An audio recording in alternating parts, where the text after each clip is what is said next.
নমস্কার, আপনারা সবাই কেমন আছেন? সুচিস্মিতা ডেলি ব্লগে আপনাদের সবাইকে স্বাগত। গুড মর্নিং সবাইকে। এখন সকালেই 5টা বাজে।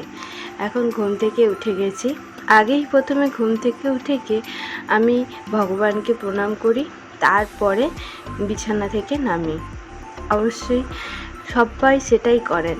আগে ঘুম থেকে উঠেই ভগবানকে প্রণাম করার পরই বিছানা থেকে নামা হয়, যাতে আমাদের সারা দিনটা খুব ভালোভাবে কাটে, সেই জন্যই প্রার্থনা করা হয়, তাই না বলুন?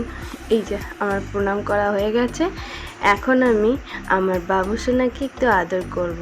তারপর আমি বিছানা থেকে নামবো, নেমে গিয়ে ব্রাশ করব, নিজে ফ্রেশ হব, তারপর ও উঠে যাবে। এই তো একটু আগে ও ঘুমালো, এখন একটু পরে ও উঠবে, এখনই সঙ্গে সঙ্গে উঠবে না। আমি আগে ফ্রেশ হয়ে আসি, তারপরে বাবু উঠলে বাবুকে ফ্রেশ করে দিয়ে বিছানাটা তুলে নেওয়া হবে। তাহলে চলুন ওঠা যাক। ইনি হচ্ছেন আমার ঠাকুর, মা স্বামীজি, আর আমার ছোট্ট গোপাল। আমরা এনার দীক্ষায় দীক্ষিত। জানেন, আমার দীক্ষা নেওয়াটাও একটা গল্প, সেটা আপনাদের সাথে পরে শেয়ার করব। আমি কখনো ভাবিনি আমি অত ছোটোবেলায় অত ভালোভাবে দীক্ষা পেয়ে যাব। দেখুন বাইরের সকালটা কত সুন্দর লাগছে। সকালবেলায় উঠলে বাড়ি মুডটা একদম ভালো হয়ে যায় বলুন। আর এই সকালবেলায় ঠান্ডা হাওয়াটাও গায়ে লাগালে কত ভালো লাগে। সকালবেলার এই হাওয়াটা যদি গায়ে লাগানো হয়, সারা দিন পজিটিভ এনার্জি ফিলিং হয় জানেন। আর এই হাওয়াটা একদম বিশুদ্ধ, আর কত ভালো লাগে বলুন তো। আগে না, আমার বিয়ের আগে আমি সকালবেলায় মর্নিং ওয়াকে যেতাম আমার দিদার সাথে। এখন ওই পুরনো কথাগুলো মনে পড়লে না কেমন যেন লাগে।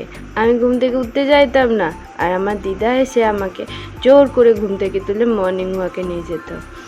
এই যে মায়ের সব রান্নাবান্না চলছে এখন। মা এখন প্রায় রান্নাবান্না কমপ্লিটই করে ফেললো। আর এদিকে হবে ডালের বড়া আর সয়াবিন দিয়ে একটা ভাজা, ওইটাই জোগাড় করছে। আর এই যে চায়েরও সব জোগাড় করে রাখা আছে। বাবা এখনও ঘুম থেকে ওঠেনি, ওই যে বাবা এখন মশারি টাঙিয়ে শুয়ে আছে। আমাদের দিকে তো খুব মশা, তাই মশারি ছাড়া শোয়া যায় না। আর আমার বাবু ওই ঘরে ঘুমাচ্ছে, এখনও ওঠেনি। তাহলে চলুন, আমি বেশি বক বক করছি, এখনই ও উঠে গেলে আর আমার ব্রাশ করা হবে না, ফ্রেশ হওয়াও আর হবে না। তাহলে আমি আগে ফ্রেশ হয়ে নিই, ঠাকুরদি বাবা উঠে পড়বে, সবাই মিলে চাটা খাবো। এই বিছানাটাতে যখনই তাকাই না বুকটা ফাঁকা ফাঁকা লাগে জানেন। কয়টা দিন আগেও এই বিছানাটা ভর্তি একটা মানুষ থাকতো, আজকে আর সে আমাদের মাঝখানেই নেই। তাকে আর চাইলেও আমি এখানে আনতে পারবো না। এই যে এখন আমি ব্রাশ করে নিই। পর কেউ ভালোবেসে আপন করে নিলে নাকি আপন হয়ে যায়, কিন্তু সেটা সব ক্ষেত্রে নয়, সেটা মানুষ বুঝে নিতে হয়। বাবু এবার উঠবো করছে, কিন্তু ওর আধা ঘুম ভাঙা, ওই নিয়েই যখন চলছে, ঘুমাবে কি ঘুমাবে না। ওই দেখুন পা ফা তুলে কত রকমভাবে উঠছে, আবার গা আড়ামোড়া দিতে দিতেই ঘুমিয়েও পড়ছে। কিন্তু এবার ও আর ঘুমাবে না, এবার ওর ওঠারই সময় হয়েছে। যাই হোক, ও যতক্ষণ এরকম করছে করুক বিছানার মধ্যে। আসলে আমরাও তো সব সময় বিছানা থেকে তাড়াতাড়ি উঠে পড়তে পারি না বলুন। ঘুম ভাঙার পর কিছুক্ষণ পর আমরা বিছানা থেকে উঠতে পারি। ওই যে আমার বাকি বাড়ির সদস্যরা এখন সকালে ব্রেকফাস্ট করছে, বাবা বের করে দিয়েছে, বাবা উঠে গেছে। এই দেখুন আমার সোনামণি উঠে পড়েছে। এবার ও করে কত কথা, এই ঘুম থেকে উঠলেই এবার কথা বলা আরম্ভ। ওই যে ওইটার সাথে কথা বলছে, ওর ওই খেলনাটার সাথে। ওটা কেন বন্ধ, ওটাকে চালাতে হবে, ওই নিয়েই এখন চলছে ওর কথোপকথন। যতবার বাইরের কাউকে বিশ্বাস করেছি, ততবার ঠিক পিছু থেকে ছুরিটা সে মেরেছে। তাই আর বাইরের কাউকে বিশ্বাস করতে ভয় লাগে জানেন। গুড মর্নিং সবাইকে, গুড মর্নিং বলে দাও। ওরে বাবা, গুড মর্নিং ও সোনা, গুড মর্নিং। সকাল সকাল কত হাসি আমার সোনার।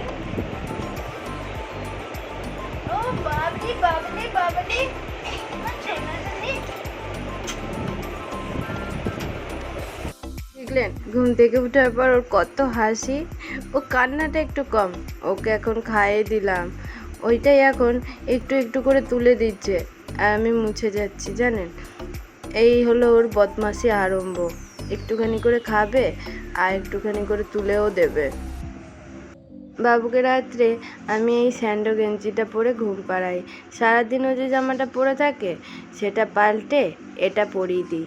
অবশ্য দিনের মাথায় প্রায় 3-4 বার জামা চেঞ্জই করে ফেলে, কারণ ও একটু একটু করে খাচ্ছে আর বমি বমি করে দিচ্ছে জানেন।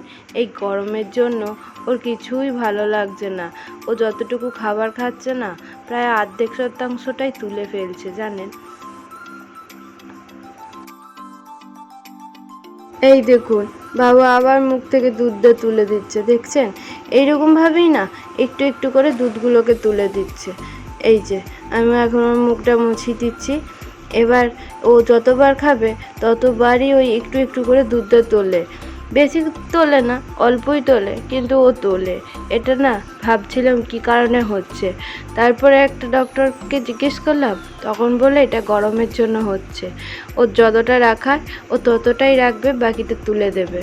যাই হোক, ভালোভাবে ঢাকার তোলাতে বলেছে, ঢাকারও উঠিয়ে দিচ্ছি জানেন, ঢাকারও নিজেই উঠিয়ে দিচ্ছে যখনই পিঠে ফেলা হচ্ছে, কিন্তু তার পরপরই দেখছি তাও ওই রকম দুধটা তুলছে।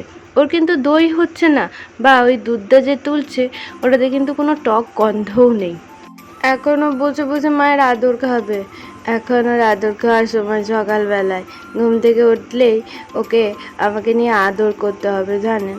আর যদি সকালবেলাতে আমি যদি কোনো দিন ও ওঠার পর আমি বাথরুমে গেছি, তখন ওর কী কান্না, ওর দিদা বা দাদু কেউ নিলেই হবে না, ওর সেই আমাকেই চাই জানেন।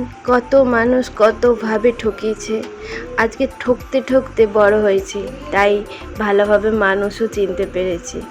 মানুষের ভালো সাথে যদি মন্দ না থাকে তাহলে পরে হয়তো মানুষ চেনাই যায় না। এই যে বাবা ওইদিকে গেল, মা এখনও চিন্তা করছে কি রান্না করবে। ঘরের সব কাজ কমপ্লিট হয়ে গেছে, আর কিছুক্ষণ পর কারা আসছে আপনাদেরকে দেখাচ্ছি। যাই হোক, ভিডিওটা আমি এখানে শেষ করছি, দেখা হবে একটা নতুন ভিডিওর সাথে। ততক্ষণে আপনারা সবাই খুব ভালো থাকবেন, সুস্থ থাকবেন, সবাইকে খুব ভালো রাখবেন।